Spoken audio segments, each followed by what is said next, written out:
Hello again. I hope it's not too windy today, but it might be. So this entire video might be a complete wash, but oh well. So we're going to call this one Other People's Expectations. And I've probably touched on this subject and little parts of it throughout my videos and through some of these things, but I wanted to address it head on. Exactly this topic, just this topic, mostly this topic. So, other people's expectations, or just society's expectations in general. I think my generation specifically, but everyone in our society as a whole, have to deal with expectations of people, the older generation, our peers, everybody. And it's kind of annoying, not gonna lie. If I could just stop like 4,000 years of human expectations in society, that would be great. If I could just make it disappear. That's not happening, but it's an interesting topic of conversation, and that's what I'm here for. So, yeah. So I have had many expectations. I mean, when I was born, the expectation was to survive and grow and be healthy. So we tried that. We did that somewhat. I don't know if you'd call it a success, but I'm still here. So, and as you get older, the expectations change, like the expectation is to do good in school, to be polite, to not cause problems, those kinds of expectations. And I feel like I was pretty good at those ones, not too bad. I got into a few school fights, a few, bits and pieces like that. But on the whole, we're following still. Then you get into like the early teenage years, and the expectation is to like not be a total jerk. Maybe actually the expectation at that point is to be a total jerk. Like that teenage rebellion stage, you're kind of expected, not like expected in a good way, but people are like, oh, I bet he's going to be awful, And so that's kind of an expectation that's not necessarily a hopeful one. It's sort of a dreaded one. It's like, oh God, he's going to be like this, which I was not. I think I was a very easy child, easy teenager to deal with, especially for my parents and my teachers. So I think that was fairly successful. And then you get a little bit older, and the expectation is that you are thinking about university, you're thinking about college, you're thinking about your future and your career, which is terrifying to think about, especially at like 16 years old. And this is when I started to just drop off the whole expectation wagon, because I adamantly did not want to go to university. I wanted to be an entrepreneur. I wanted to do my own thing. I wasn't interested in the whole university track, but unfortunately, the expectation on me, and it wasn't even really my parents' expectation. My parents were just like, well, it would be a good move, but, do what you want to do. It was sort of a societal expectation. My grandparents were a bit particular about university education. So there were like some other factors, but eventually, yes, I did go to university, and I fulfilled that expectation. I did it. And then the expectation sort of became, well, now that you've graduated, you need to get like a real career, or you need to go for your master's or your PhD, or, you got to be thinking about the next step. And I flat out refused, as you can tell, because I'm on YouTube. I decided not to. Bear in mind, though, I am a property manager and I work on the family farm. So I do fulfill somewhat of the expected career track, but I feel like this is quite a break from the expectations. This is quite a surprise. Most people are very surprised when I say, oh yeah, like I do stuff on TikTok and Instagram and all of this stuff. They're pretty surprised. They're taken aback. They're like, oh, is it like kind of like a fun little hobby? And I'm like, well, like it's fun. It's not little, and it's not really a hobby. It's sort of something I do a lot larger scale now, which is really fun. I love it.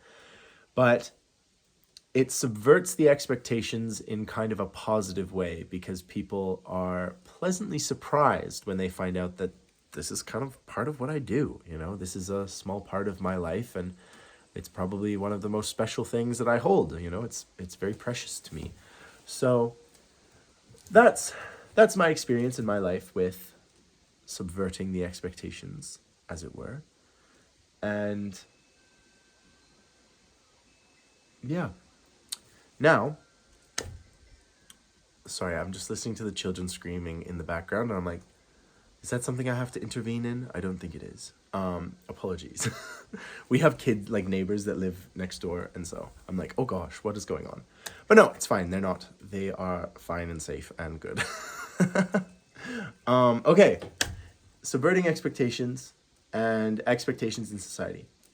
So those are the expectations I face like largely in my life, and then you have lots of these like sub expectations. So, for example, my brother sort of expects me to keep the house in good order, do my fair share of the work, you know, be a stable like pillar in his life. And that's like, I'm fine to do that. I'm happy to do that. I expect him to do a whole lot of the manual labor and the physical stuff. And so, like, it works out well. It's a happy medium. My friends expect me to be a positive, fun person to be around because that's part of the contract of being a friend is being fun to hang out with sometimes. And so, you know, I feel like I fulfill that pretty well. We go out dancing, we have fun. They come out here and we have fun nights, movie nights and all kinds of stuff like that. I visit them. You know, it's sort of like this expectation contract where we are mutually benefiting from having fun. So, yeah, that's kind of fun. I like that. Then you have the expectations of strangers, and this is where we get into some of the more societal stuff. So, strangers expect you, and hopefully you fulfill some of these. They expect you to be kind and courteous, quiet. You know, in public, you're not supposed to be shouting. You're supposed to be sort of there's an expectation that you will carry yourself with respect and dignity and not interfere with other people's lives and that kind of thing. And I think those are really important expectations. However, this is where we're getting into some of the gray area. The expectation that I have to act a certain way because I look a certain way. No, no, no, no, no. No, that is wrong. I do not have to fulfill some kind of stereotype or some kind of act in order to meet social expectations. So if I want to kiss a boy on the street, I might just do it as long as I feel safe to do it, you know? And this is where we get into sort of the nuance of it, because subverting expectations can, in some instances, be dangerous, or it can be sort of risky, or it can lead to prejudice, you know? Subverting someone's expectations can be quite a jarring experience for that person because they weren't expecting you to act a certain way or do something that they didn't perceive was possible in their head. And I feel like as someone who is constantly getting the whole, oh my gosh, you're gay? I had no idea. I get that quite a bit. I don't bring it up all the time, but people sometimes, you know, ask the question because they're curious or something, I guess. They can't keep their own business. But when you subvert those expectations, people act differently. They treat you differently. And I'm sure any kind of visible minority has experienced this 10 times worse than I have. But it is interesting from my own experience. I can talk a little bit about it. The idea that someone will treat you completely differently based on, you know, learning something about you that has nothing to do with the relative situation. Like if you're at the grocery store, who cares if you're gay or straight? But people make comments, people have looks, people say stupid things. So it is fascinating that when an expectation is not met or an expectation is subverted, it can lead to some fireworks. And I feel like our society is getting front row seats to that. I mean, I think nine out of the 10 viral videos that you see on the internet have to do with subverted expectations. You know, you see a cat and a dog and it looks like they're about to fight, and then they like cuddle together and like it goes viral because it subverted our expectations. We thought these two things were about to attack each other, but no, it was totally fine. It was just a cute video. So subverting expectations fascinates human beings. We're fascinated by that kind of thing. A lot of comedy is based on subverting your expectations. A lot of like jokes and sort of funny puns and sayings and riddles, they all have to do with subverting expectations. So our society is very interested in this stuff, you know, that it's a multi-billion-dollar industry in terms of that kind of thing. Our political leaders, when we encounter a politician who subverts our expectations, we expect our politicians to be these lazy, corrupt, horrible, uncharismatic, you know, eggplants, essentially. And when we meet someone who's charismatic and down to earth, we are taken aback. We are surprised. We are, you know, man, he's not like the other ones, you know? And if our perception of that person is great enough, suddenly they become, you know, president of the world. And that's kind of a scary thing, honestly. The idea that, oh, because he subverted our expectations, he's got to be in the job or she's got to be in the top job. That's a bit crazy. That's a bit uncalled for.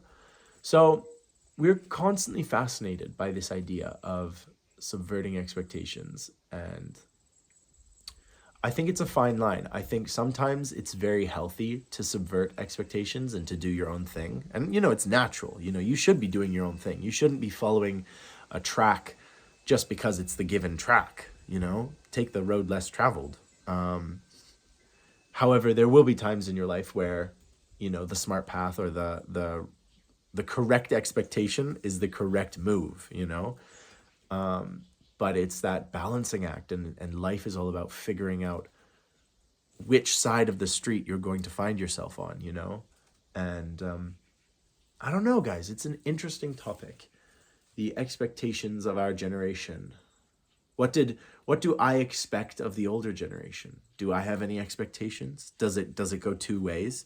You know, the older generation and my parents and grandparents are always expecting things from me, but I don't tend to expect a lot from them, you know? I guess as a child, I expected them to take care of me and to teach me and that kind of thing.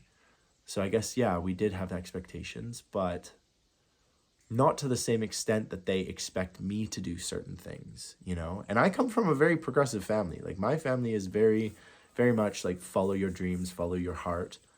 And yet expectations are quite high. They're unspoken. You know, it's not like someone said to me like, well, Jack, we expect you to graduate university and, you know, build a TikTok empire. It's like, no, that was never an expectation. That's also not what happened, but you know what I mean, right? Like, there was no sort of like spoken contract of you must do this. It was always sort of like side eyes and sort of like, wonder what he's doing right now, you know? So maybe our generation needs to have some expectations for the older generation, you know? Like the state of the world, the state of the economy, environment, political scene. Maybe we should have had expectations for the generations above us, you know? Maybe they should have taken care of things better. Maybe they should have figured some of these things out and, you know, knocked some heads together and said, nuclear missiles? Really? Really? You guys let that happen? Like, you know, I've studied the Cold War. Everyone just kind of let that happen, you know? Bizarre. And you know, you might say, well, that was out of your control, but was it? I don't know. I wasn't there. I'm just saying, expectations can go both ways. And I think they should. That might be like a real solution to some things. And you know, maybe that's why Greta Thunberg and some of these very like young activists have caught the eye of people. And, you know, because it's sort of reversing the expectations. And that's why she's so controversial, right? Is because she has said, how dare you, you know? And I'm not like a huge Greta Thunberg fan, but like I'm not a detractor either. I'm just like, it's interesting that that speech gets talked about by older people as, you know, some silly little girl, when in fact she's raising some good points. She makes some good arguments, you know? So perhaps expectations should be placed on everybody. Or perhaps expectations should just be thrown out the window entirely. Because expecting somebody to do something is sort of like a form of soft power, you know? It's coercion. It's this kind of like I said, it's this side eye at the dinner table, like, eat your vegetables, you know? And the jury is still out on whether that is good or bad for society as a whole. You know what I mean? Yeah, I'm not sure. What do you guys think? This is how this works. This is how YouTube works. Is I say a bunch of garbage, you guys say stuff in the comments, and then we can have a conversation about expectations and life. So, what I would love to know, just your general thoughts on the video, how it did, what you think of this beautiful sunrise or sunset, and my beautiful backdrop, because I think it's really pretty today, isn't it? Like, it's all golden, guys. That's nice. So that's the second thing I'd love to hear about. Third thing is, what kind of expectations did your family, your friends, your society set for you? And did you follow those expectations, or did you subvert them? Did you say, no, Mom, I'm going to be an astronaut? And then you went and did it. Or you became like a ballerina or something badass. I don't know. Yeah, so let me know what expectations your family or your society set for you, and if you met them or if you fought them or subverted them. I don't think you fought them, you subverted them. And let me know how your day's going. Let me know what's going on in your life, because I'm curious. I'm nosy. But yeah, guys, thank you for watching. I hope you enjoyed the rant, or the rave, or whatever, diatribe, tangent. What do? I don't know what I do on here, but I have fun. I have fun. I'm home alone on a Sunday night. I'm having fun. Yeah, guys, thank you so much for listening. I really appreciate all of you guys so much. Thank you. I'm just amazed at how quickly this has grown, and we have like a genuine discussion every time now, and I'm loving it. So thank you so much. Yeah, and I will talk to you guys tomorrow, as always. As always, as long as I'm standing and the sun rises, I will talk to you tomorrow.